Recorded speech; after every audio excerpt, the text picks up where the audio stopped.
সঙ্গে একজন আজকে কিছুদিন আগে আপনারা দেখছেন বা শুনছেন যে আমরা এখানে সলামনা কটামনি থেকে নিয়ে একদম রাঙ্গামাটি পর্যন্ত কয়েকটা জায়গা উচ্ছেদ হয়েছিল। সেই উচ্ছেদিত মানুষের এই কষ্ট দেখিয়া আমরা এই পারল চৌধুরী সাহেব আমাদের কিনারে গিয়ে আমাদের এই কষ্ট দেখে উনি আমাদেরকে সান্ত্বনা দিয়েছিলেন যে ভাই আমার তো এমন কিচ্ছু নাই, আমি খোলার মতো, আর আল্লাহ পাক পরবর্তীকার আমাকে যা কিছু দিয়েছেন, যদি আমাকে আল্লাহ পাকে জিজ্ঞাসা করেন যে তুমি কি করেছিলে এই যে উদ্বস্ত মানুষের সামনে গিয়া দেখে ঘুরে এসেছো, এই সময় তান যে মানুষগুলা নিষ্ঠা তান এরারে লইয়া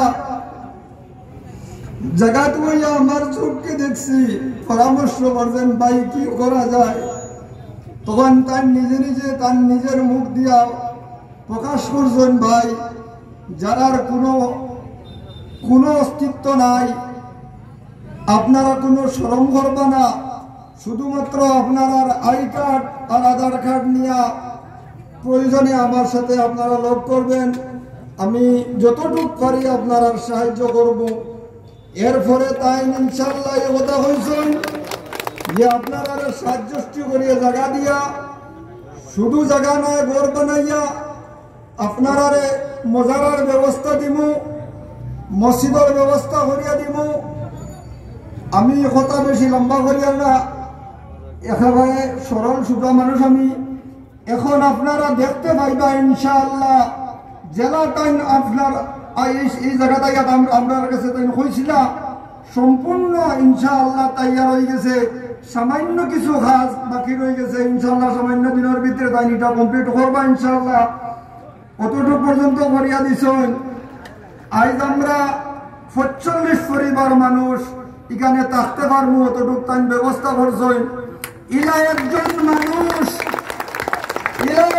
মানুষ আমার জীবনে আমি দেখি নাই, বাইরেও কোন করি যায় ভাই নিজের সামান্য একটা স্বার্থর কারণে, জানি না আল্লাহ পরবর্তীকার আলমে তার দিনের মধ্যে কিতা দিছেন। এতটুকু জায়গা দিয়া ঘর বানাইয়া মসজিদ দিয়া মজারা দিয়া তাই কেন দিছেন।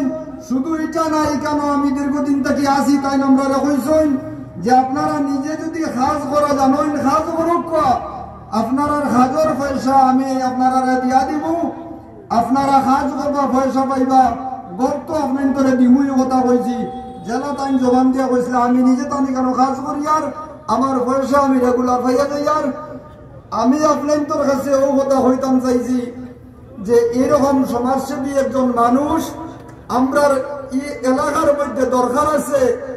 এরা একজন আমানদার মানুষ আমরা এই অত্র এলাকার মধ্যে দরকার আছে। আপনার কাছে আমি অনুরোধ করি আর দয়া করি আল্লাহর খাতিরে, বহুত বড় একটা আমানত আমার কাছে আল্লাহ তাআলা কইছেন যে বুট এক জিনিস যারে আমরা বুট দিয়ে ঘাস করবো, যদি মানুষের দ্বারা ক্ষতি হয় তাহলে কিয়ামতের দিন আমরা দায়ী থাকবো। আর আমি শুধুমাত্র কথাটা হইতে চাই যে ইলা একজন মানুষ আমার চোখে কমসে কম দেখছি না, ঔষধার বিশ্বাস দ্বারা আপনাদের কাছে আমি দয়াতে অনুরোধ করি আর যে এই মানুষের কাছে আমরা যদি আমানত তৈব ইনশাআল্লাহ দুনিয়া আখিরাতে আমরা ফায়দা পাইমু। আপনাদের কাছে